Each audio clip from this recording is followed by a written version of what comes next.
background that we're looking at here, or is this your actual kitchen? Well, it's both.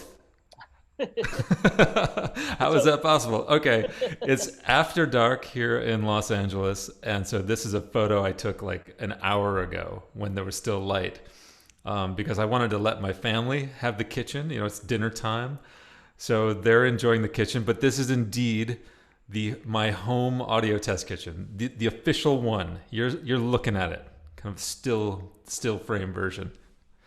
But how's the lighting match? Did I do an okay oh job? yeah, it looks great. It looks great.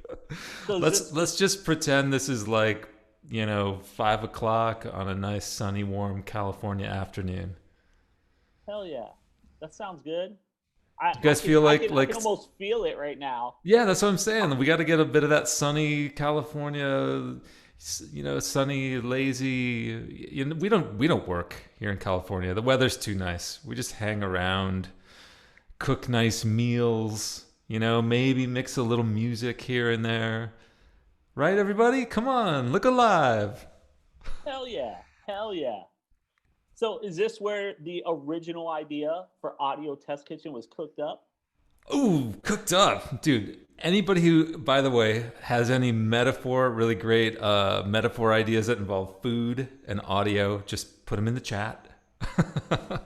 Because we can never get enough of those. So this was not indeed the kitchen where the idea was cooked up. That was one house ago, but it was still a sunny Southern California house. Nice. Nice. Hell yeah. Hell yeah. So I think we should start with like the process of like what made you decide to do this? Like what was the inspiration for like, hey, let's get 300 mics together and let's precisely laser align them all and test them all. Yeah, yeah, What crazy. what what was the inspiration behind that to make you do that? Because anything in life that can involve lasers, that's just a win right there. So I really was just thinking like, okay, what's the next big project I can do that involves a lot of lasers? And then it just, I don't know, it occurred to me. I was like, I don't know, what could we do with microphones and lasers? And then it just, bam, like a light bulb. But before we jump into that, I wanted to say thank you, Dave, for inviting me to speak again with the Conservatory of Recording Arts and Sciences. Global. We're everywhere. We don't have to be anywhere. We're broadcasting from everywhere. We are receiving from everywhere. And I'm glad to be with everybody who's on the, what do you call this? A webinar? A live stream? Yeah, pretty much. Thank you Uh, so much. We appreciate you being here too. All of us, we definitely deeply appreciate you being here. Right on. I have a request because I can see everybody as well. A lot of people. It's awesome to see everybody joining what we're doing here. I would love it to see, like, let's make this interactive. Like, if I go off on my soliloquies, feel free to do what you need to do to to raise your hand, get Dave's attention, ask a question. I have the chat open? You're going to monitor that, right? I'm Right, Dave? monitoring the chat. Yep. Okay, good, good. But one of the main things that I notice just on my end is I see your faces, so I notice your reactions. So anything you guys can do to like show me that you're here with me, that we're together in this, right? Yes, thank you, Jonathan, for the thumbs up. Breton, you are so down, like your head is so down low in your thing. I can barely see you. Yep, yep. Oh, that's so much better. Thank you so much. And Trevor and friend, you guys are way down there, kind of backlit. Yeah, let's bring it up. I love it. I'm not sure what anybody else out in the world is going to see, but I can see you guys. So this is us. We're connecting. Oh, I got a love. That's Someone put right. up some love. That's right. I'm showing some love. Thank you. Right on. So, I'm actually curious, and I hope we get to this at some point. What compelled each of you to join this particular webinar? That's an interesting question. Maybe it's just because you had to for class credit. Maybe because Dave made you. I don't know, but there was. Let's hopefully what Audio Test Kitchen has done is a compelling thing, and let's bring that right back around to the question that you started with, Dave. What was the inspiration for Audio Test Kitchen? Well, like any good entrepreneur, the inspiration was being really annoyed by a particular problem. So over the course of my career, I started out as recording engineer and producer, and there was a time when Pro Tools kind of became it proliferated, and all my friends who previously, like, if they wanted to make a recording, they had to call me because I was the recording engineer, right? But then there was this transition in kind of the late 90s, early 2000s where like anybody could grab a laptop and like be their own recording engineer. And I was kind of like, not entirely put out of a job, but there was this transition period where I became the Pro Tools hotline, the engineer hotline. And so people were just calling me, asking me lots of questions. What should I do here? How do I do this? And then also, what should I buy? Fast forward a few years, in the 2010s, right around there, I was a salesperson, a sales consultant for Vintage King Audio. So like a kind of known as like a high-end boutique kind of professional audio sales retailer. And what got me there was that I had a ton of experience in the first studios that I worked in with vintage gear. And like I worked in a studio that had a Neve console, an 8068. I worked in a studio with a SSL 4000G. I worked in a studio with an API Legacy. My own studio had a Mackie 8 bus. So I knew all of the important consoles. Right? But I had such a variety of experience with everything. I felt like I'd touched everything and heard everything that I was pretty good at when people would call in to Vintage King or email me at consulting them. But there was always a disconnect, and that was if someone would say, "What should I do? What should I buy? You know, what does this sound like? What does that sound like?" I always felt at a disadvantage that I couldn't be inside their ears. You know, I can tell you what I like, I can tell you what my experience is, but how do I know what gets you going? Like what turns your audio brain on, right?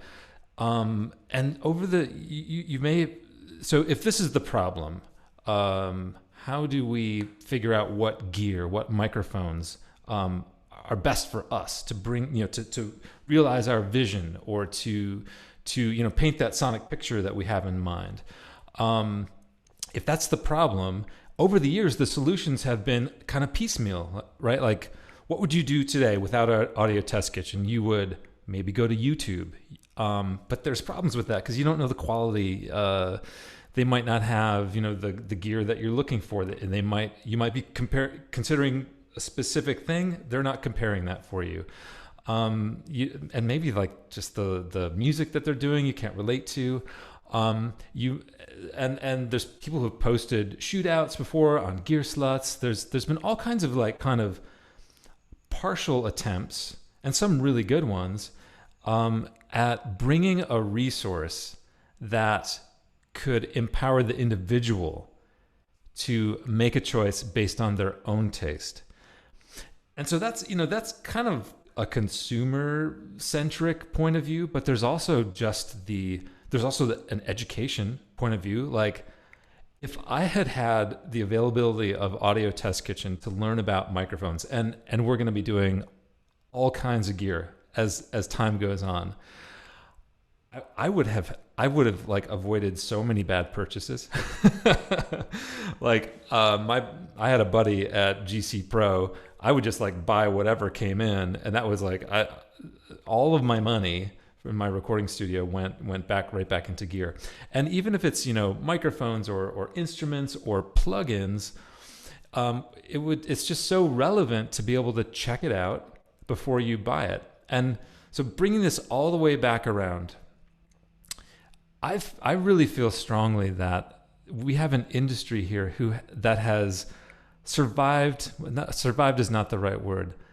The consumer, the person putting down their money, or even just making the choice to select this or that piece of equipment in the studio, has been asked to do so without the manufacturer, the retailer, or the salesperson being able to prove or demonstrate the quality or the character of that piece of gear first.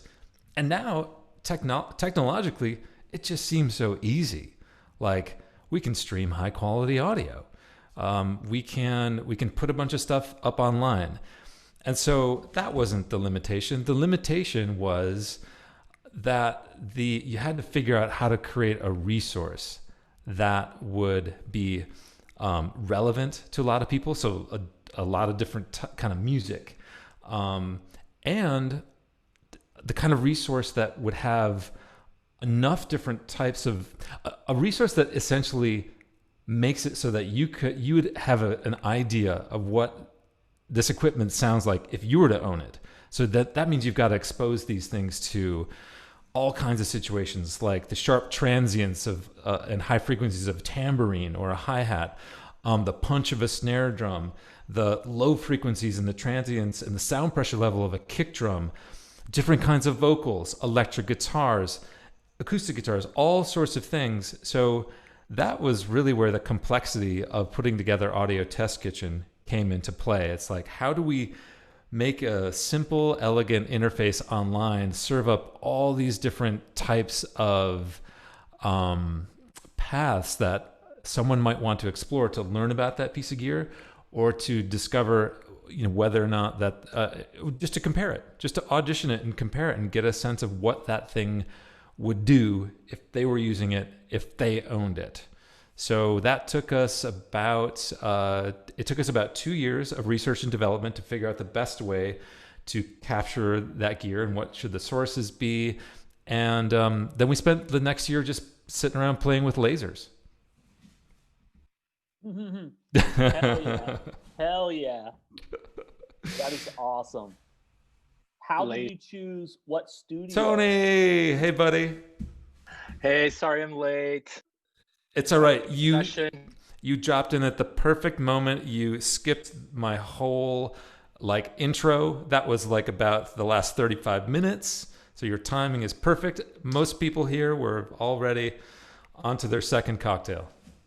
Oh man, I need to start. It's great to see you guys. And hi Alex.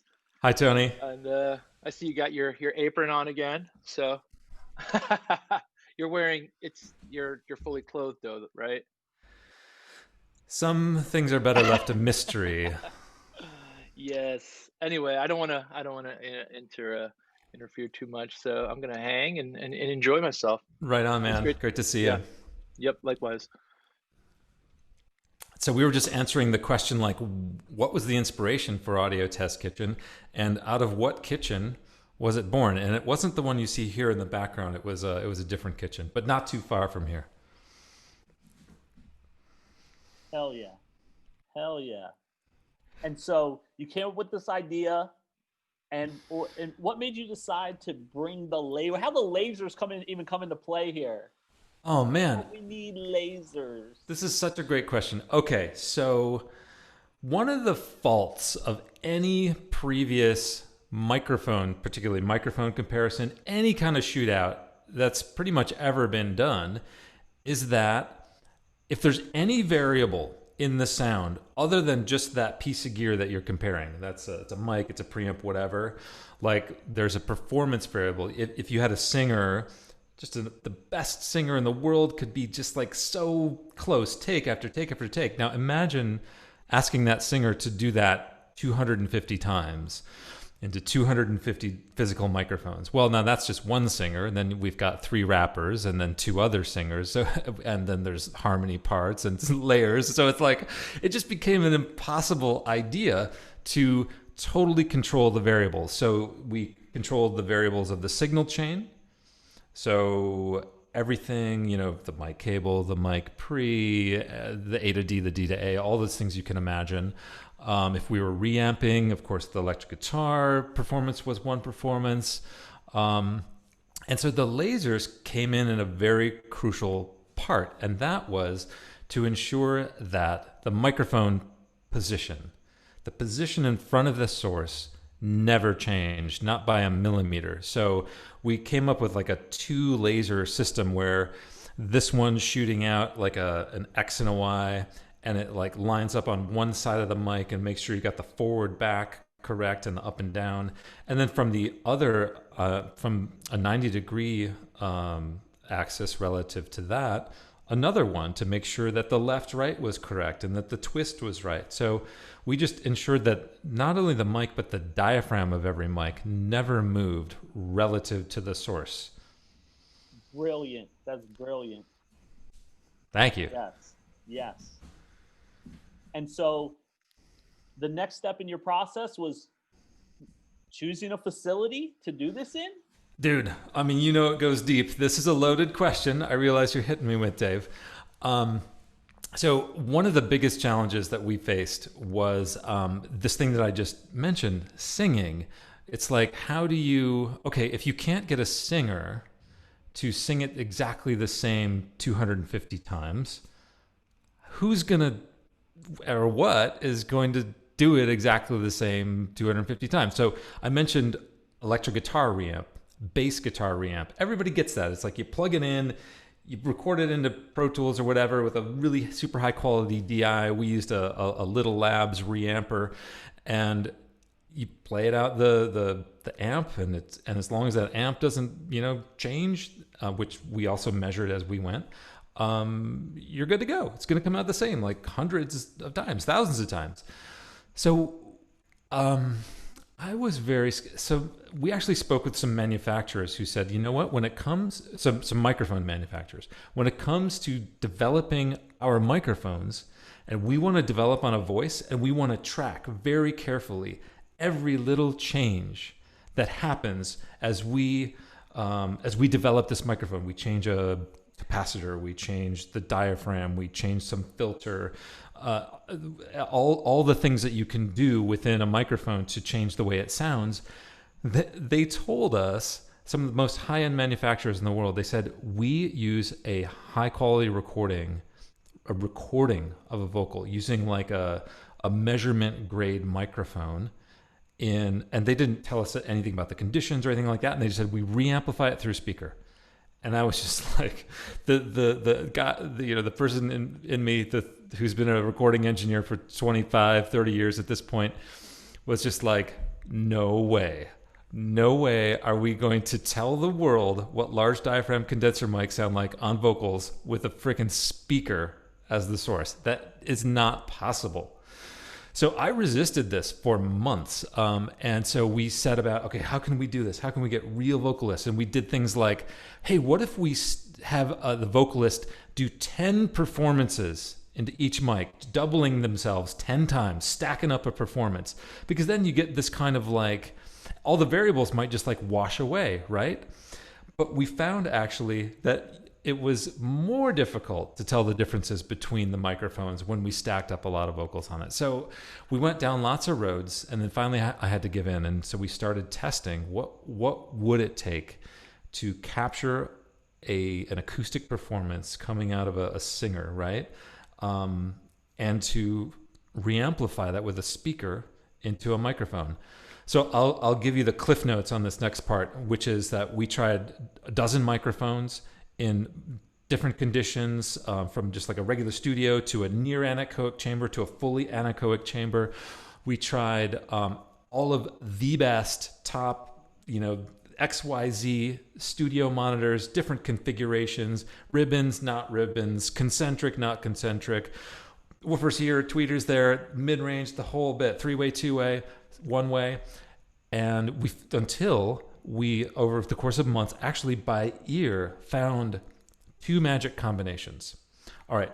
But still, we could slightly tell the difference between the live vocal and and the one that was reamped. And because our test process was like this, we had a singer or someone speak, or different people sing or perform into the microphone, but also at the same time into this capture microphone. And then what we would do is swap out the singer, then we put the speaker where the singer was, leave that original large diaphragm condenser mic that we were testing in place and see if it matched. We also did a whole bunch of other tests with pink noise, with recorded music tracks. I remember this one AC/DC track that was so good at revealing the mid range and the upper mid range. I listened to that like 1,000 times,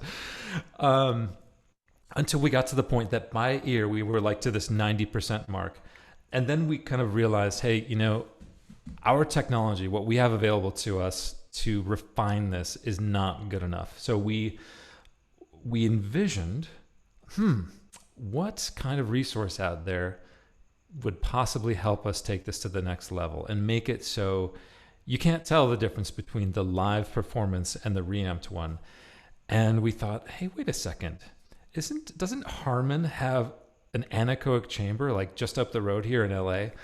So long story short, we got, with some persistence, kind of like you, Trevor, and getting that amazing internship and assistant job that you have, we just wouldn't take no for an answer. And we kept trying to reach these people at Harman until we got in the room with the guys, the scientists in the lab, world-renowned guys in a world-renowned lab. And we had our laptop there in the backpack. We opened it up and said, this is what we're doing. We've already got microphones from over 50 manufacturers there.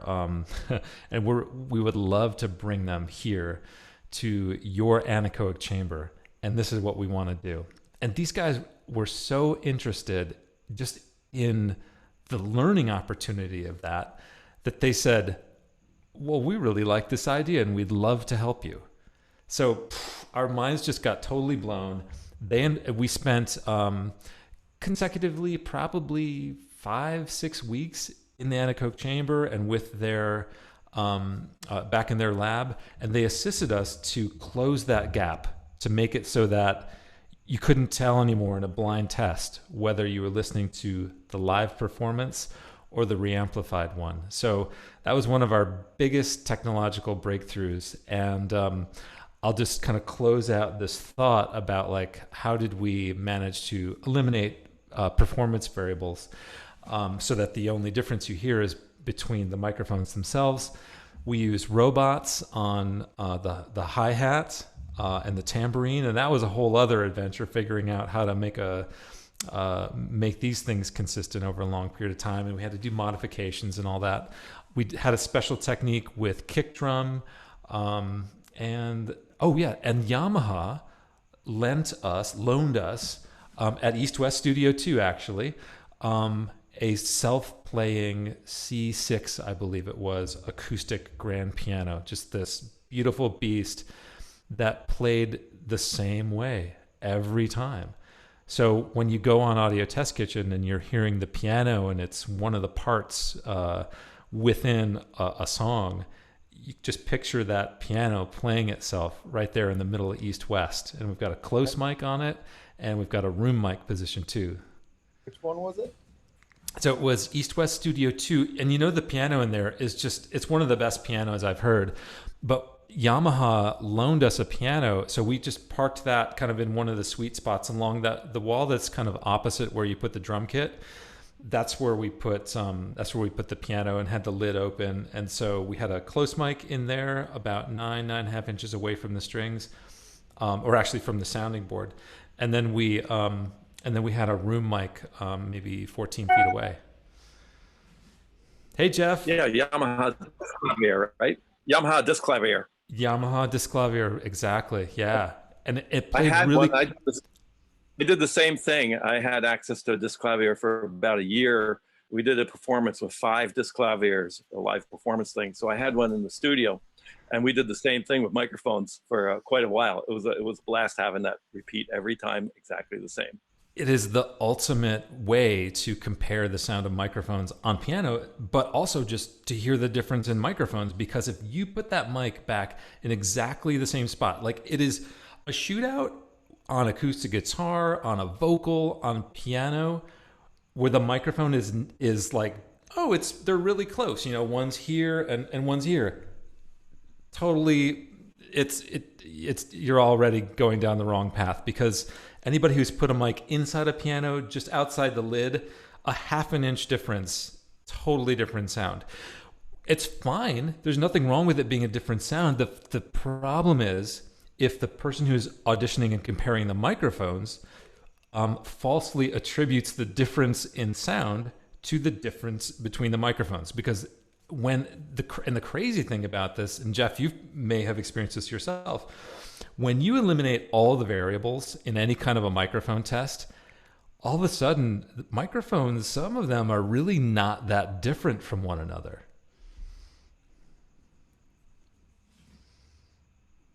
Did you find any microphones that just surprised you?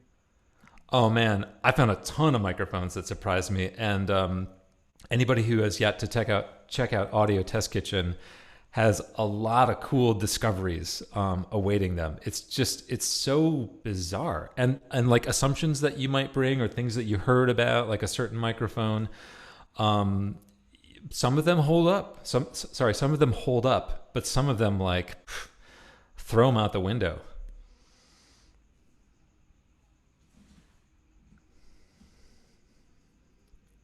Hell yeah. So, dude, this sounds intense. I would love to have been a part of this process. And I know that you did have a couple of our grads that were a part of this process, right? When you got the East West Studios. And so just to be clear, so it sounds like you did the vocals at Harmon, and then you did the rest of it at East West. You know, we ended up doing it at 4 different studios. So we did, So we did East West Studio 2.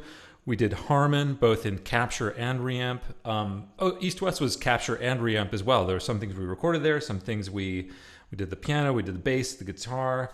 And then Chris Lord-Alge, when it came time to do the drums, it was, I mean, you guys, one thing that like is a really big part of the Audio Test Kitchen story is that when we went into this whole thing, we were just a startup and nobody knew who we are. And so like these microphone manufacturers were so kind. I mean, they knew who we were personally, right?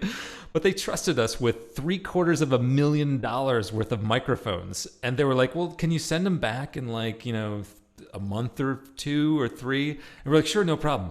So, we're there like 8 months later, still hoarding all these microphones, going like, oh my God, I hope no one steals all these microphones. And we hadn't captured the 2 of the most important sources, the kick drum and the snare drum. And so luckily, one of our advisors is this really incredible guy, Phil Wagner, who has been the president of Solid State Logic, the president of Focusrite USA. He was at Apogee as president for a time. And so, I mean, he's like our industry business sensei. And so we were actually over at Phil's house one night, and it was one of these, like as we were leaving, I said, oh, by the way, Phil, we really need a studio where we can do some drums. And he said, I might know a guy. And the next day, I'm on the phone with Chris Lord-Alge, and he says, come down, let's talk about it. I sit there with Chris, and he's like, in 2 minutes, he's like, sounds amazing. Bring your stuff down. Have the studio as long as you want. And so check this out. Okay, check this out. So Chris's mix studio is a very well-known studio, right? And it has a live room attached to it. But the studio he was offering to us was a studio that no one's been in for a decade. No outside person has been in for a decade, because I don't know if I should disclose his name, but a very famous producer who we all know had been in residence and had a 10-year lease with Chris. And then he was coincidentally the very week that we needed to get in there, kind of our last moment that we had to record these drums, this famous producer was moving out. And so we were able to do this in this beautiful studio built in the early 80s, designed by Vincent Van Hoff, all wood room, big high ceilings, just a great acoustic signature. So Audio Test Kitchen was definitely built not only with like the blood, sweat, and tears and dedication of a lot of people, including Crass graduates, but also the generosity of people like CLA. Dude, that is incredible. It's just funny how just everything lined up so perfectly for you to get that spot, man. It was meant to be. Dude, hell yeah. A lot of things. Yeah, and I know that like if we get to like an advice section of like, what's your advice for, students and graduates and all that, one of the things is just to really have a strong vision and to you know what is going to allow you to manifest what you picture in your mind and what you really want to happen. It's not just going to happen because you're picturing it, right? But it is going to happen when you continually put it out there and you continually work for it. And definitely don't be shy about telling your friends, telling people in the industry, whatever. Just tell people what your vision is and what you're aspiring to do. It's good for you.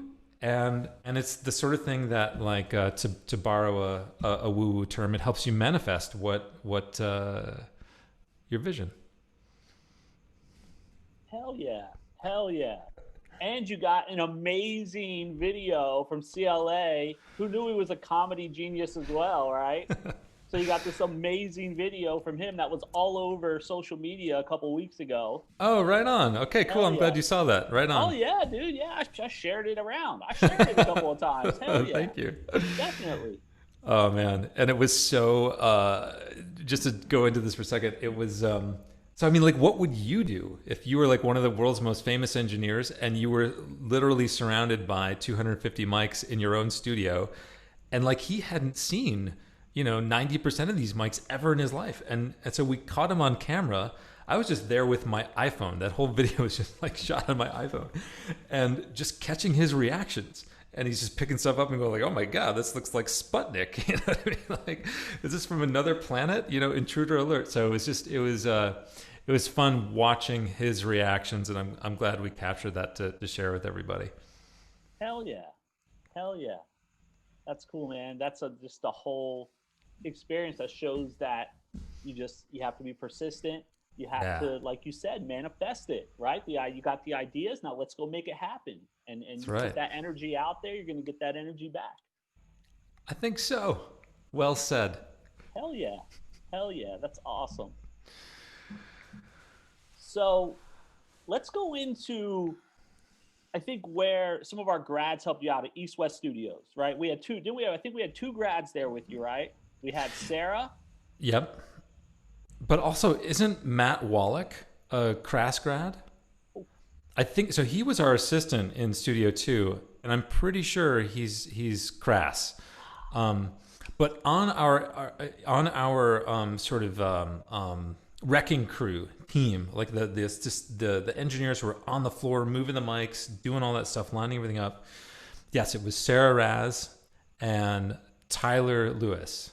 So two really like, it's so awesome to see all of their energy and all of their desire channeled into our project. And one of the things that we were just so happy to encounter with everybody who participated in helping to literally create, like, build it, was just this belief that, like, oh my gosh, our industry really needs this. Like, this is something that we've been needing for a long time, and this is going to totally change the world, having this available. So as we were building it, we're like, whoa, oh my God, we're making this thing. This is gonna be a game changer. This is not just another plugin. No. This is a resource, a useful tool that every engineer needs to have and on hand. This is definitely something that is helpful and definitely much needed. And thank you so much for dreaming it up and creating it. Thank you. We didn't even know we needed this, but now we definitely know. And it's really cool. Even just to mess around, even just to play around with it. Even if you're not like looking to them, just going on there, you could get lost for hours and hours. Yep. Definitely. Yeah, I've definitely enjoyed it as a resource for sure, man. It's very educational, and both for myself personally and to share with some students as well. My absolute favorite thing, if I can talk about the website, Yeah. my absolute favorite thing is the multi-track. Oh yeah. Like that it's done with like everything is done with the same mic. Yep. I haven't checked out 2.0 yet, the new version yet, but you've kept that idea, right? Totally. So we call it the Yeah, stacked effect because it's that stacked person. effect is Yeah. The it's brilliant. personality of that mic is just stacked up like 10 times or It's more. magnified. It's Yeah. totally magnified. It's Yep. wonderful. Thanks, If man. anyone listening hasn't checked that out, I highly recommend it. Anyway, yep, I love it. This is where you say hell yeah, Dave. Hell yeah. Hell yeah. I was co-signing that. Hell yeah. Hell yeah. I've been taking a Definitely. shot every single time he says hell yeah. No. Do it. Oh, Tony must be blasted already. Hell yeah, Tony. Hell yeah. Hell yeah. I can't believe you're still in your chair, Tony. Huh. Hey, This- Alex, this- Jeff here. Oh, real quick question. Hey, Jeff. Yeah. So in my 19 years at the Village Recorder, being such an amazing place all those Oh, years, cool. we had microphones just handed to us. So over the years, you get to play with all these microphones, whether you own them or not. And of course, I think our inventory of 87s, I think we had 19 U87s in Walker, it was just insane stuff, 447s and, just crazy stuff. But all the new manufacturers' microphones would come in and we get to put them up and listen to them. And you start, as you do lots of vocal sessions and you have access to different things, you start making this mental picture of the sonic characteristics on different voices. And you start to really kind of know, as a working engineer, what to grab for and to start with. And of course, most vocal sessions, I have several microphones up and we step through them with different preamps and you start making this mental inventory. And I wish I had documented on paper those things over the years. So what you've done is just made this so much easier for people to actually do that. So go through the things and actually make notes of what you find and what you hear, and rather than just rely on going to the website to do it. So my advice is to anybody using this tool, focus on those things that you think are important to you, and make an inventory of your own of what you have access to and what they sound like and how they compare to other things. So you can save yourself a lot of years of work by going to the website. Yeah, so that was pretty amazing. The laser accuracy and the placement is really quite spectacular. I mean, over the years, I can't remember how many photographs I've taken of mic positions, hoping to recreate them later. And of course, you get close, but you come back to do a vocal 3 months later and go, well, I think it was like this. But, anyway, congratulations. And thank you so much for doing it. It's really a pleasure to talk to you. Thank you, Jeff. Man, I love the Village, by the way. That's one of those studios I walk in, and it might have something to do with that. There is not a wall that's not covered with gold records. Yeah. But some of my favorite records were made there. Me too. And yeah. I mean, there's a really long list, and surprising ones too. I mean, how can it be that like both Fleetwood Mac and like I don't know, like a metal record was made there, but they all coexist somehow. Well, Studio D we built in 1979 for Fleetwood Mac to do the Tusk album, and Vince Van Hoff then rebuilt it, and Vince was a dear friend. But I started there in 1976, and I walk in and there's Steely Dan, and Roger Nichols and I instantly connected, and he became my mentor for many years. Oh my gosh! So coming from Record Plant New York, which was amazing, to the Village, and camped out there for 19 years. So so I got to witness a lot of the engineers doing great things, and all you students out there, just take notes and learn. I wish I had kept a log of everything I ever did, because you forget it when you get older. But this is amazing. Thank you so much. Thank you. Well, I realized the power of taking notes as well, and our minds have this amazing ability to capture kind of like a sonic picture or impression. So we actually built in a feature within Audio Test Kitchen that allows you to take notes for every microphone. So I didn't see them. I'll spend some time. You can go in and create a session that's like, I'm just going to compare whatever you want, and those notes will stay attached to that session, and you can keep going back. Wow. Can you reveal what speaker you ended up with for the vocal react? Yeah, absolutely. Totally. And it's rewinding just a second. Our listening only R&D portion of this made two things really clear. Out of all of this sort of like measurement grade, like the highest end microphones you can get, tests, we found two that were like, okay, these are the contenders. And one was a Sheps. So the Colette is like a CMC6 preamp body. And then you can put these different, small diaphragm capsules on them with different patterns. And really, until we got into the anechoic chamber, we weren't 100% sure, but we were between like an Omni and this a wide cardioid. And the other one was the old standby DPA 4011, and just blew our minds. And so those were our two capture mics, both on vocals and acoustic guitar. And so it was the Omni, the Sheps Omni capsule, the MK2 won out. And then speaker-wise, I mean, we tried everything, but and for a long time, I thought it was going to be the ATC, either the SCM25 or the 45, and there was a very particular reason that the 45 won out over the 25. And then a surprise, the surprise winner of all of them at the end was the new Atom S3H. So it's the ribbon tweeter. It's their newest version of the dual woofer. And so both the ATC SCM 45, wait, is that right? ATC SCM 45, so many letters, and the Atom S3H share the same kind of driver layout.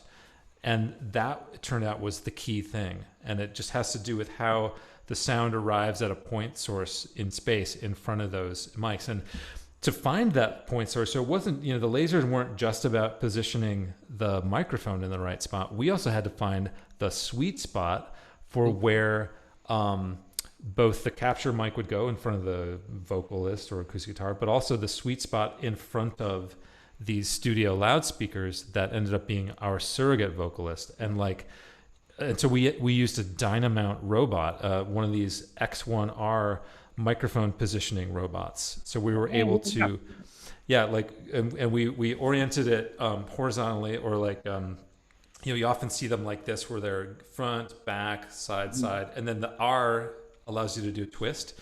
But we took that whole thing and turned it this way. And so if you're the speaker there, we were able to go in, out, up, down, and twist. And it was through that process. We had done a lot of it by ear and just manually moving it. And man, I would, for anybody who needs to do fine microphone placements, absolutely get the Dynamount X1R. It just saved us so much time. And when we were in the anechoic chamber, we could completely close our eyes, not be biased by oh man, that's too far to the left. We put it where it actually, we were able to watch on the pink noise response change, and we could see when it was most closely matched with the original. So and one of the big surprises to us, Jeff, it has to, I would say, I mean, okay, I feel like patting myself on the back a little bit, but it could have been luck. Maybe anybody could have done this, but the fact that we were able to get to this, I've referred to it a few times, this 90% mark with we narrowed down what the right microphones were. We narrowed down what the right speakers were, literally all by ear. And then once we got in the chamber, we were able to measure how well we did. And we were shockingly close to the original. And so this computer up here is pretty darn good. Man, it's bizarre. And the difference between what a Sheps microphone could do compared to another one, and they could measure the same, but there was something about the Sheps where not only did it have the accuracy, but it had the believability. Oh, that's an acoustic instrument. It had the right coloration. It's so weird to say it was totally neutral and flat and sounded had the right color. But it sounded like a real instrument. And that was the thing that set it apart from everything else. And so I'm now a huge convert to Sheps microphones, because I think that and since we made Audio Test Kitchen, I haven't even had a session where I've been able to just record a band or orchestra or whatever, but I would totally put up a Sheps mic on an acoustic instrument, or for recording a room or recording ensemble, and I, for some reason, just hadn't had a chance to use them very much in my career. But man, those little small diaphragms are amazing. Oh yeah. They're pretty much a Yeah. Go ahead. Sorry, Jeff. No, go. That's probably why there's such a standard in orchestral and symphonic recordings, man. I mean, Sheps is like the go-to microphone for all that. Yeah, you But, did a lot, Tony, didn't you? In New York? Yeah, when I was in New York, that's 90% of the mics were Sheps. The only time we'd bring in something else is if there was like a I don't know, a soloist or something like that, then we'd get a different mic. But yeah, but what you were saying, Alex, about microphones can have a similar frequency response, but they can sound so different to one another. Man, that as a young engineer, they used to drive me crazy because I would look at the specs and I'd be like, I don't get it.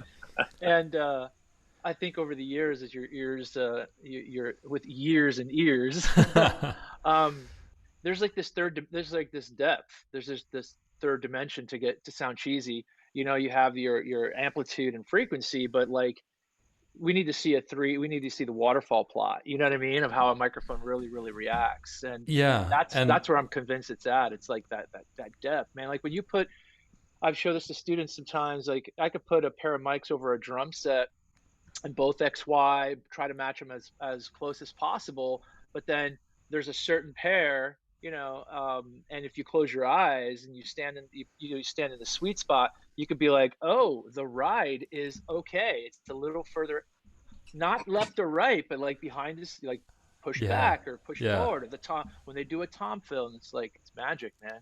It's geeky shit, but it's so good. What you're saying is making me wonder to what extent, when we get into this immersive audio recording, we're going from I don't know how many capsules in the original ambisonic microphones to like I've seen 64 capsule microphones, 64 capsules, but what's the quality of that going to be? Like if you could cram that Sheps quality into an immersive capture mic, that'd be nuts. Yeah. Hey Alex, Brett has a really good question. He'd like to know did you use all brand new mics, or were some of these used, or was it a mix? So to make it easier to talk about, we use both capture microphones. That's what we were just talking about with like the Sheps and the DPA. And then we refer to everything else as a product microphone. So these are the ones that you experience on the website that you're comparing that are made new today. So that's the answer to that. We, Jeff, you brought up that you had the luxury of using so many amazing, dozens many U47s and vintage this and that. I'm a huge fan of vintage mics. There's no doubt about it. And I've had a lot of experience with them. And, I might very well just reach for those first if given the choice. But the problem is, like, if we were to put vintage microphones right up next to all the currently new for sale microphones, then if someone's like looking at, say, like a Wonder C12 versus a Telefunken C12, and their idea of like finding the best mic is which one matches the vintage one best. But the example recording of the vintage C12 that we have, that's just what that one sounds like. And they can vary so wildly. And I'm not saying good or bad. It's just that there is no benchmark anymore for a vintage microphone, unless maybe, if one were sealed in some kind of vacuum container in like, perfectly, chilled conditions in an underground bunker where they keep the seeds up in Norway or something like that, since it was made in the 1950s, then possibly we should have it in our library. So if anybody knows of microphones like that, I will capture those vintage mics. Definitely. I was more wondering new, like out of the box, off the shelf, or just like these are what I had around the studio. Oh man, now I'm so embarrassed. The teacher went off on I didn't even answer your question. There were 2 microphones out of the whole collection. No, there were more than a few, but 2 of the microphones in the collection that were not new were my personal SM57, my personal SM58, and you may be asking yourselves, wait a second, I thought Audio Test Kitchen's online library right now is only large diaphragm condenser mics. Well, We snuck a few standards in there, those two plus the Shure SM7. And then I think the Telefunken, their high-end mics can be so in demand that they didn't have a loaner for us of the 251. So we borrowed a Telefunken 251 that was, one of the new Diamond series Telefunken mics, but it was, I don't even know how old it was, but it was in immaculate condition. In fact, if you look at our unboxing videos of that microphone, it looks like it's brand new as you're, pulling it out of the box. So those are the only ones that I can think of that were not brand new. Otherwise, we just trusted the manufacturers. Hey, just send us, right off the shelves. Send us what you got. Oh wait, one more. The Sony C800. We didn't know anybody who could loan us a Sony C800. Sometimes the wait list. I think there's just a semi-permanent wait list to get those, because there's two gentlemen in the Sony factory in Japan who are the only people on the planet who know how to make those microphones new. We couldn't wait for one, and so the Sony rep, Andy, was kind enough to lend us his personal C800 loaner that, is normally just going from place to place to place all the time, and we were lucky enough that we could grab it for the time that we needed to capture it. I've only used the C800 once and didn't have anything to compare it to. Did you find it to be as outrageous as you expected it to be? Yeah, okay, so a moment ago, Tony, we were talking about like the frequency response of a microphone does not tell the whole story. But an interesting exercise is if you go, I'll share my screen real quick, actually, to talk about this one. Is that okay, Dave, if I share my screen? Absolutely. Okay, cool. So this is the Audio Test Kitchen interface, and I named this session Crass. Right up here, you can create a new session. You go to your dashboard of sessions for any kind of explorations you want. But how about we do this? Let's just filter in search for anything called 800. So that should pull up the original Sony C800, and we'll just put that one in the first slot of the taste test. Let's pull up, okay, Townsend we have a couple modeling mics that do that. Townsend has a couple.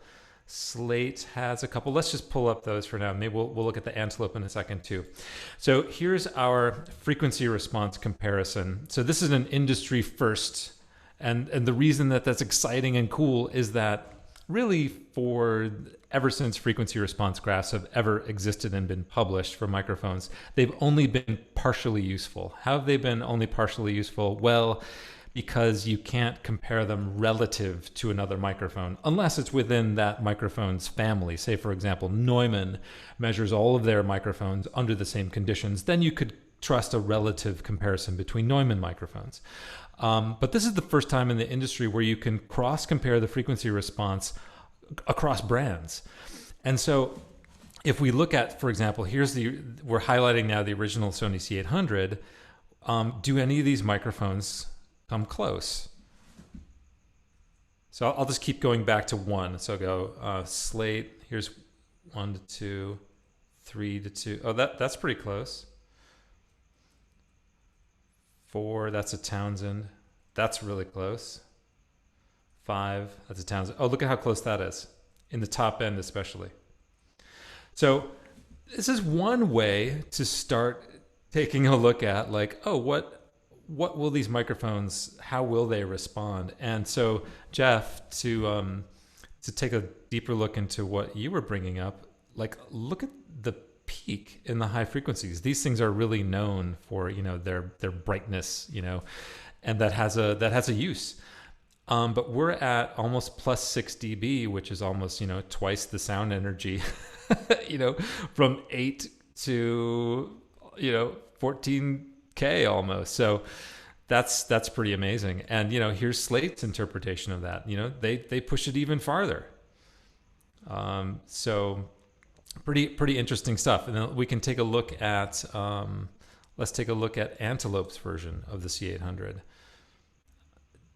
Just the frequency response. We're not looking at anything else. So this is, and they probably measured a C800 themselves to do the modeling. That's my understanding of how they did it. I think all these modeling microphone manufacturers did it that way. So that's what they came up with. And it could very well be that the microphone that they modeled had that frequency response. That was the particular C800 that they modeled. I think the modeling microphone manufacturers have a really, they're right up against this challenge that we're talking about right now, and that is like, what really represents the way a vintage mic should sound? And you know what? It's open to interpretation, and that totally explains why each of these might have their own frequency response graph. For example, I know that the initials on the Townsend OW, that stands for Ocean Way. So that was Ocean Way's C800. You know, probably like the handpicked Allen Sides one or something. And then this one, LD, that just stands for large diaphragm. So maybe that was a brand new one that they got their hands on. And you can see the difference in the frequency response. Like look at the Ocean Way one. Look how beefy it is in the low end compared to maybe what the other Townsend model is, which is probably a new one. Like that's a lot. You know, that's going to give you a much beefier sound on the bottom end. So, of course, there's the differences in how each of them do the modeling, what their measurements are. Absolutely, and that's where really the the rubber meets the road with the modeling microphone modeling manufacturers. But you know, talk about, for me, one of the most rewarding things about Audio Test Kitchen personally is that these are the things that I have been curious about myself over the years, and like these are questions that I've wanted to have answered. So it's not just like, it wasn't, you know, we talked about why did I create Audio Test Kitchen in the first place, and it came out of the pain of not being able to help people in the way that I wanted to. Like, hey, if I could just like make it so you can hear it for yourself, that's the ideal thing, and that's what this is. But my personal curiosity just has, you know, like it's kind of limitless what I can be curious about within this space. And by the way, Jeff, here's that notes area. So you can take a note and say, you know, like, one really cool place where the notes come in handy is when you go into blind taste test mode. And so now I have those same 5 microphones, but I don't know which is which. And so it becomes really interesting, especially when I'll be the first to tell you that comparing these microphones on a single source is probably not going to be adequate for you to really understand what the characteristics of these mics. So you need to listen to them on multiple sources, and that's why we have 4 songs plus all these solo sources, you know, individual sources plus that stacked effect that Tony you were referring to earlier. But when you audition these microphones on all those different sources, and especially when you do it in blind mode, you can really develop a sense of what these things sound like. And if sound is most important to you and you want to challenge your own assumptions, challenge your own biases, this is an amazing way to do it. Yeah.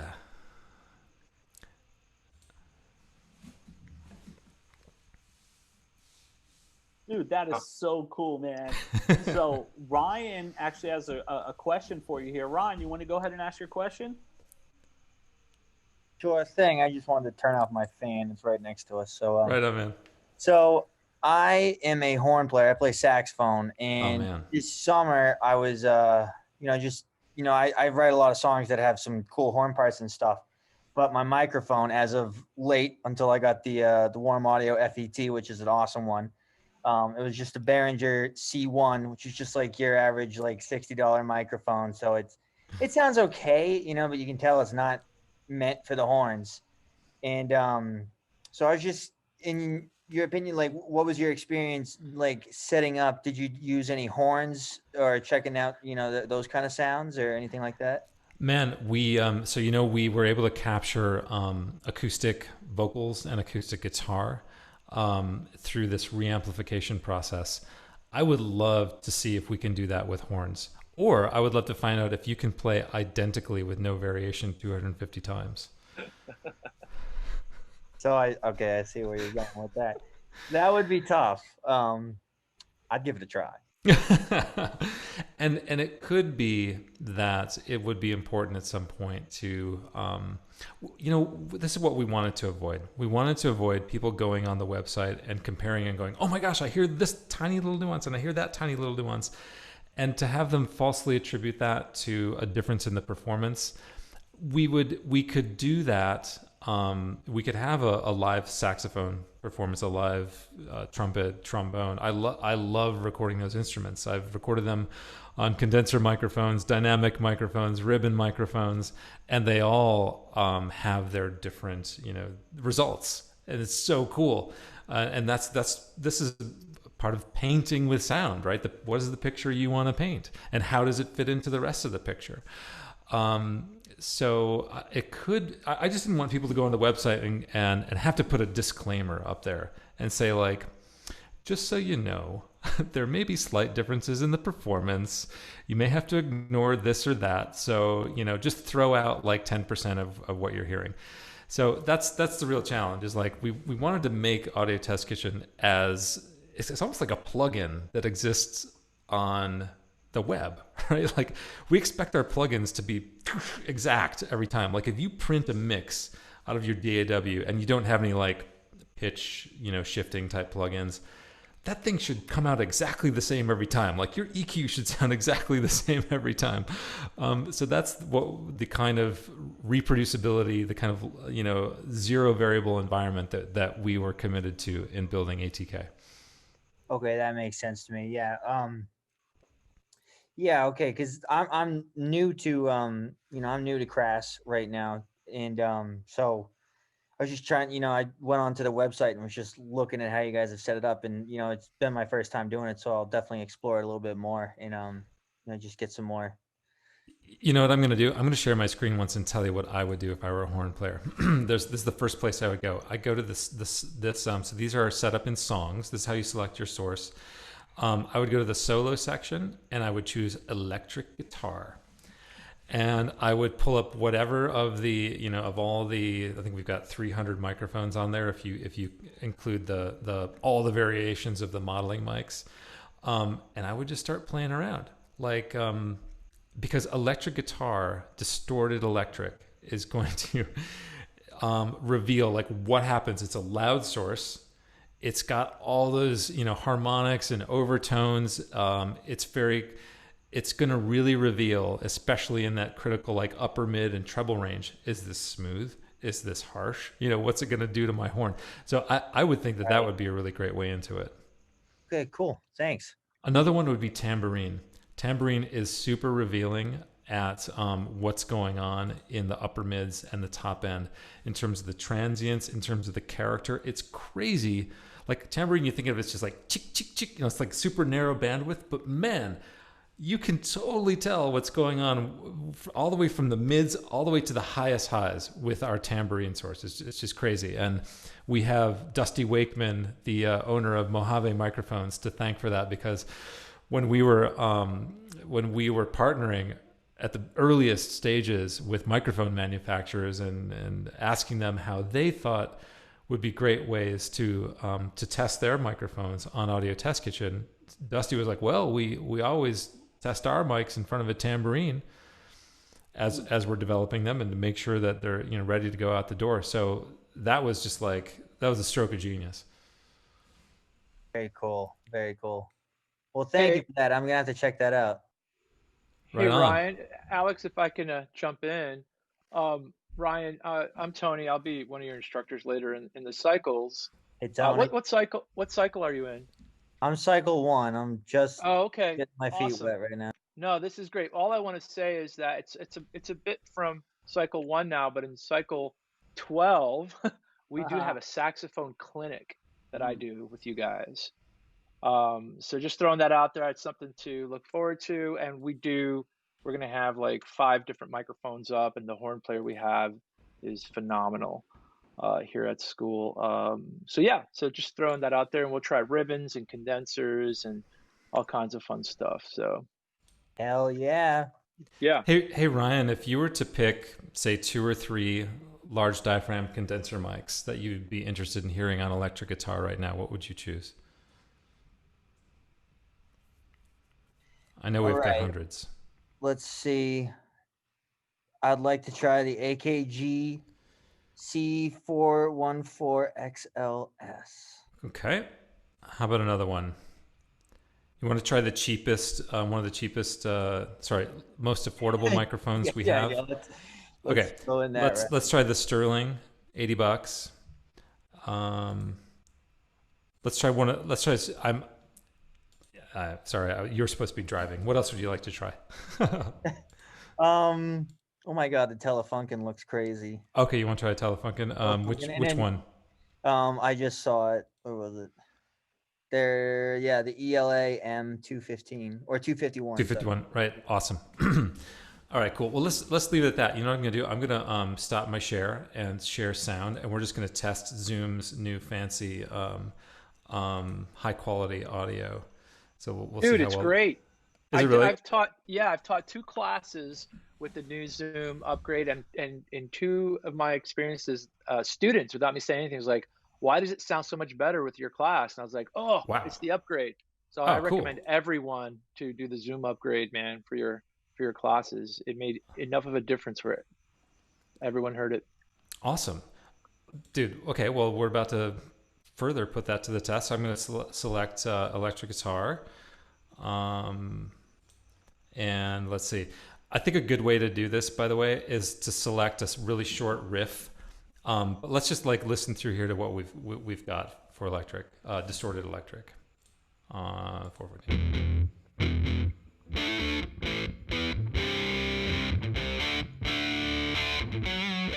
Okay, let's do this. Let's try to grab a section of that. Try to get my loop right. Okay, cool. We're gonna loop that. And that sounds so much better, dude. I'm on the receiving end this time. Yeah? I'm not teaching, and I got to tell you, you don't have that warbly all good satellite thing happening. It's fantastic. So much better. Okay, that's awesome. So, dude, this actually, being able to see the frequency response of the 414 finally taught me like why I loved that mic in certain situations and didn't.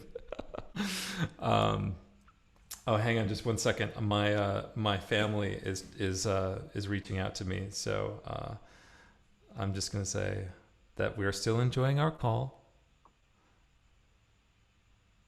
and I'm gonna say, do your thing. Yeah, we're just about to get to dessert. Yes, and that's exactly what she's asking. She's like, I want to get dessert. So, okay, cool. So we'll loop these really quick.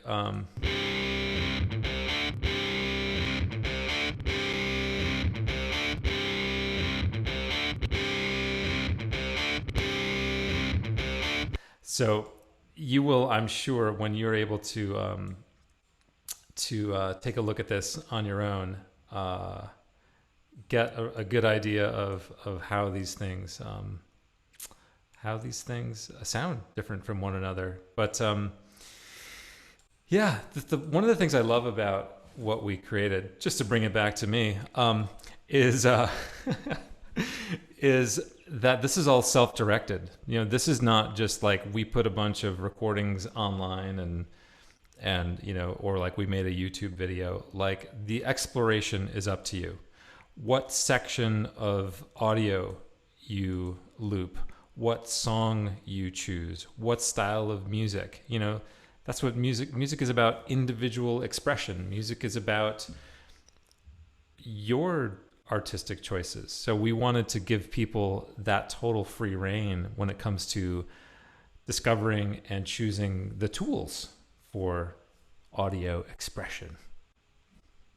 Totally. I could hear just the very, it's from the Zoom audio, which is pretty good still. But like even then I could hear just a little bit, and I'm sure, I'll go on after the Zoom is done and I'll really check it out, on these speakers and whatnot. Right on, Ryan. Thanks, man. But I see what you guys did now, and just wow, that's really cool. That's Thank really you. awesome.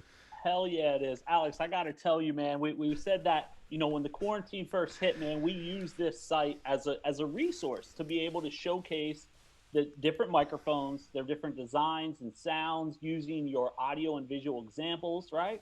And we continue to use that. And now I can't recommend it any more than I am for everyone here, these students here. You should get on this every single day. You should be on this, and you should be using this as a tool to exercise your ears, take notes on there, and have that as something that you can take with you moving on out of crafts and into the professional industry. this is something that can help prepare you for those types of situations, definitely. So I would highly recommend that you do that. Yeah. I mean, why not? I mean, this is a resource that you have. You're chilling. You know, every night, maybe a little couple mics a night or something like that. Just listening to the differences between them, checking out the frequency responses, seeing how it sounds on, you know, what do the different mics sound like on these different instruments, the different parts of the song. There's so much that you could use is so beneficial to you that, yeah, I definitely a big fan of Audio Test Kitchen. Thank you, Dave. And it's just so rewarding for us to hear that you're using it in the way that we kind of intended from the beginning, which is an educational tool. I mean, because we are all lifelong students, and I learn stuff every time I use it. Yeah, it's definitely a good tool you should use in a microphone class or also in a recording class. Luigians, is that you? Yes. Awesome, man. I'm so glad you joined this call. It's so good to be here. Luigians he lives in Haiti and is an audio educator at an incredible school there. And there's a article that came out in Pro Sound News today about Jackson Browne's experience recording an album down there it was done at your school. Is that right? Yes. So cool. Yeah, man. Congrats on the press, on the good press. Thank you so much. Yes, we shared that article earlier in the chat as well. Oh, right on. Yeah, man, it was cool. First, right on the front page, Pro Sound News. As soon as you pull it up. Yep, congratulations, hell yeah. So I've been talking so much, which I love to do, especially the sound of my voice in this kitchen. Anybody else want to throw anything out there before we go for dessert? Yeah, it looks like John Connell has a question here. John, you want to ask your question? Sure, I'll chime in a little bit. Hey, John. I enjoyed seeing the website so much. It looks like such an incredible passion that you made into reality. And so I want to ask, as somebody who's a total geek for microphones and for engineering, what kind of investment was it like for you to make your dream happen? Like, how much energy did you have to put into it to make your dream work? It's been about 3.5 years since the very beginning. It's been it's been a lot, man. Dave, if you can say hell, I can say shit, right? So it's been a shitload of work. It's and we have personally invested our own money, tons of time, and it's free, right? So what we're trying to do, if we're looking at this from like a business entrepreneurial standpoint, our goal is to really change the way the industry sells gear, learns about gear, discovers gear, interacts with gear. So, you know, and our industry is changing really fast.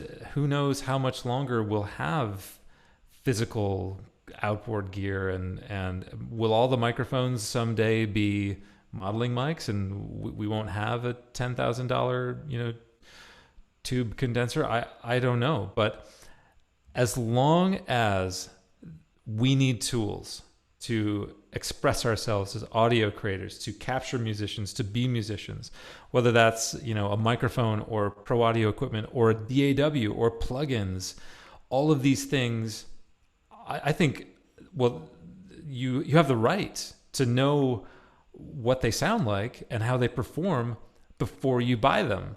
I think you have that right as a consumer. And then if you extend that to like people who are buying musical instruments, I mean, I'm contemplating buying an acoustic guitar for my son, 10-year-old son.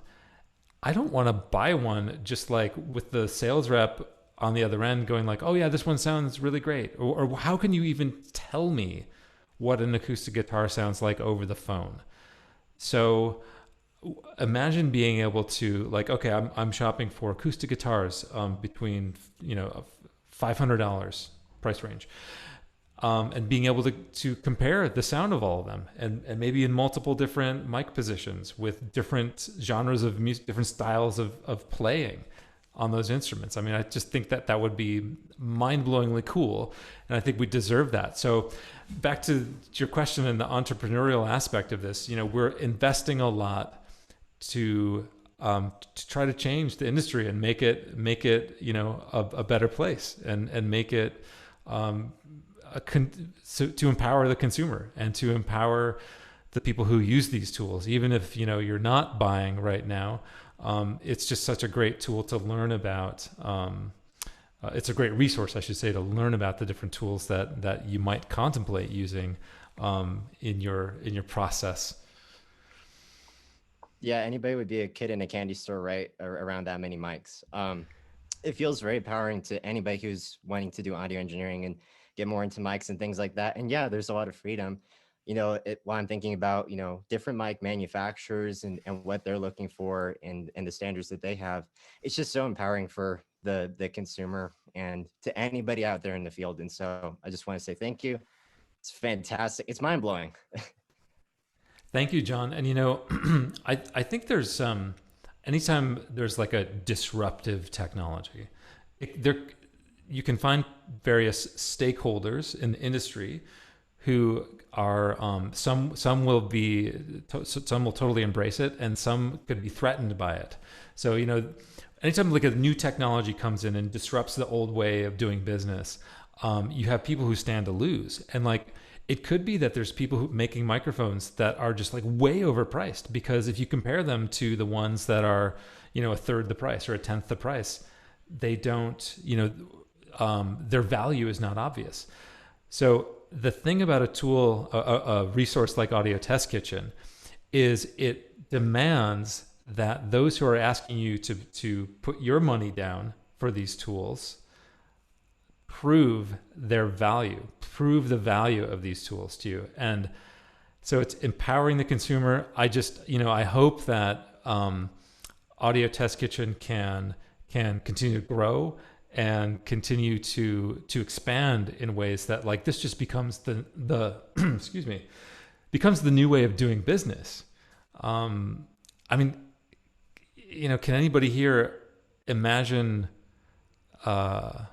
It's kind of like, if we knew that we could have the electric light bulb, would we want to go back to gas lamps? If we knew we could, it's not the Edison level technological change, but it's just like it's such a different way of for our industry to work that it can be challenging to some people. And you're kind of looking for like insight into how hard was this and how big of an investment. We're still definitely on that uphill climb. Like we've got to convince a lot of people in the industry to participate, to get behind what we're doing. So how you guys can help is just spread the word, because we're advertiser supported. We have a very highly curated experience with ads. Like they're super high value and low noise. Like these are all really great manufacturers. Visit their websites, click on those ads. But spread the word among your friends and your colleagues, because as we can grow with the number of people who are benefiting from Audio Test Kitchen, then that just allows our company to grow. Hey, Alex. Yeah. Hey, Jeff. Well, one of the things that's most amazing about it is that you've developed a comparative model, and the website is incredible, and how you built that. And the amount of time and energy to engineer that is amazing. And that could be applied to all kinds of industries. They're like the Carfax of microphones. Has it been run through Carfax yet? Has it been run through Test Kitchen? Is it Audio Test Kitchen certified? So I think it's that powerful, that the comparative model, and for microphones and gear. Yeah, but I think that whole idea, the mindset of that website and the way it interacts is just revolutionary. Thank you, man. I'm very biased and feeling the same way. And that's something that I saw from the beginning, and I hope it can be applied to other industries. I think it's also important to talk about, we're the super geeks of audio, and, we're way outnumbered potentially by people who just want to know the answer. Just like, I've got $500. Tell me which one to buy. Let me pick a color, which one can I get, tomorrow through Amazon? And that's fine too.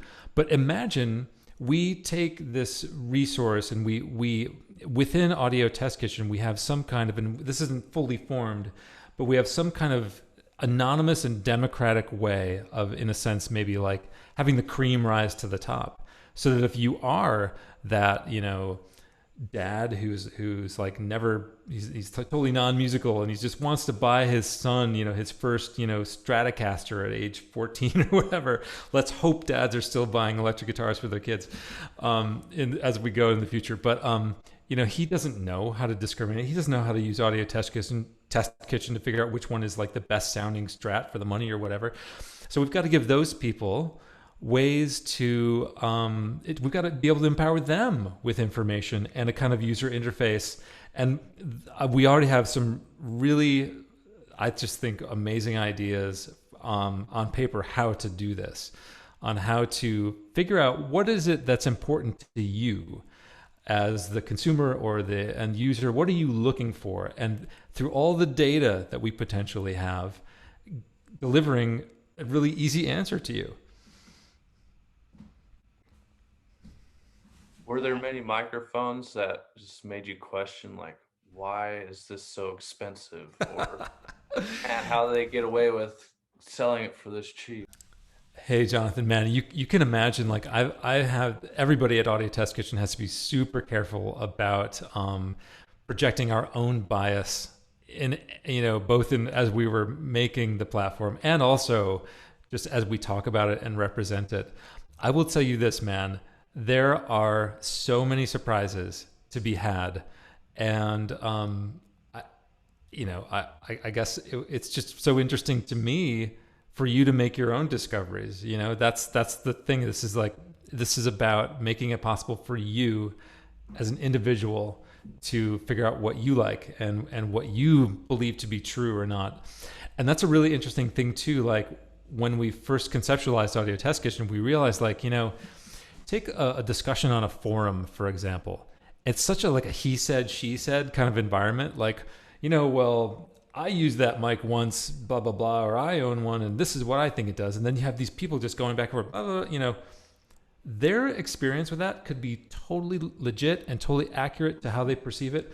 But what if we could have a conversation that was based on the same reference point? Then you can just go like, this mic sounds like this. This mic sounds like this. Let's compare them, You can still have totally different takeaways, but at least we're talking about the same thing. Hell yeah. Alex, man, this has been wonderful. Thank you so much for taking time tonight to come and hang with us and talk to us about your amazing website, man. We really appreciate it. My pleasure, Dave. Thank you guys for all the support. I mean, you can imagine that, when we first came out, nobody knew who we were. And Crass, you guys not only helped us build it, but you and Tony and other instructors at Crass were some of the first people to embrace it as a teaching tool and to come back and give us that feedback that we really needed, which was like, dudes, you guys nailed it. This thing is totally an amazing resource. So thank you. Absolutely. You're welcome. Please, everybody, stay in touch on the socials. Please follow us. That's what people are supposed to say at the end of videos. But all this stuff about growing who we are and who we can become, it's done in little steps. And anything you guys can do to contribute, follow us on Instagram, on the YouTubes, on the Books of Face, everywhere you can find us. We're there. Feel free to hit me up too. You can email me, info@audiotestkitchen.com. I see those emails. Hell yeah. Hell yeah. Cool. Oh, Alex, Tony says. I just realized I sent that to you. Size large, Alex. Size large. Size large. I take a medium. Hey. You ain't no medium, Dave Core. You ain't no medium. Well, this was small. This is a limited first run, so these are sold out. Unfortunately, these are practically hand ironed on with a actual iron. But man, next time we have a trade show in person, when's that going to be? But we'll have a t-shirt gun. We'll just Absolutely. Yeah. Yeah, fire them Oh, up. you know what we want to do at the next trade show that's in person? We want to have actual taste tests. Like we want to do like blind taste tests. Like one of my claims to fame is that I can tell the difference of the color. You know those candies that are called dots? You know they're big like gummy. They're like gumdrops without the sugar on them. Okay, one of my favorite candies. In a blind test, I can tell you if it's a yellow one, a green one, an orange one, or a red one. Damn. So we're gonna do that. We're gonna do that at the next in-person trade show. Hell yeah. Hell yeah. All right. Thank you so much, Alex. Always a pleasure, man. My pleasure, Tony. Thank you, everybody. Please reach out and connect after this. Everybody, thank you for being here. I'll name you all. I see everybody who's here, and I really appreciate it. Thanks, guys and gals. Thanks, Alex. Yep. Thanks, care, David. everyone. All right. Thanks, everyone. See you guys. Yep. Yeah. Good night. Night. Good Bon night. appetit.